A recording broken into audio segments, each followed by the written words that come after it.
Hey, it's Jason from Present Tense Fitness. Today talking about the port bras, which if you are one of our followers who is not a dancer, and I asked for some patience from the dancer population who follows us. The port bras is a dance posture where arms are raised, elbows are slightly bent, and your arms are sort of out in front of you. There's all sorts of problems with my form there, but just generally speaking, that's what we're talking about, and hopefully the dance people can understand despite my terrible non-dancer form. So one of the cues that you will hear sometimes that I think has a couple of problems with it. Number one, it can actually steer a dancer into a poor form. In other words, it can interfere with the aesthetic the dance teacher is looking for. So number one. And number two, it can lead to actual dysfunction at the shoulder. And so what dance teachers are looking for is for that arms raised position to occur without the trap raising. So one piece of feedback that dancers might get is like, you're cranking into your shoulder up there, relax the shoulders. The way that can manifest is keep your shoulder blade locked down and back as you lift your arms. So here's the problem with that cue. In terms of the functional anatomy, it doesn't make any sense. If you keep your scapulae locked down and back toward the spine, you're going to be calling on three things in order to make that arm action happen.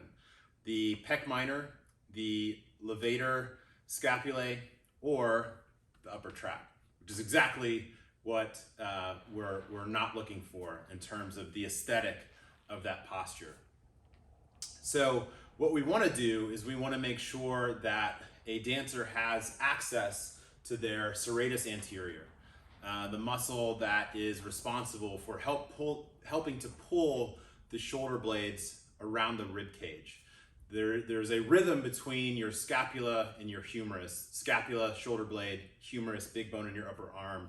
There's a rhythm between those two such that for degrees of humeral movement, you're going to get some scapular movement at the same time. And the serratus anterior can facilitate the scapular part of that movement. So we want to make sure that a dancer has access to serratus. So one thing you can do, if you're somebody who gets that feedback in class that you're cranking into your upper trap, we can try to cue the serratus to do its work before class. So rather than cranking into a bunch of stretches before class, what you can do is a nice drill to cue the serratus that can help you get into that port bras position without cranking into your upper trap. So on my hands and knees here, I'm in a quadruped position, and I'm going to twist my triceps toward my armpits as I push myself away from the floor,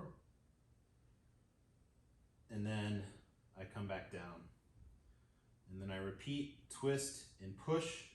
So you notice what we should be after here is that feeling of shoulder blades moving around that rib cage and not cranking into the upper trap.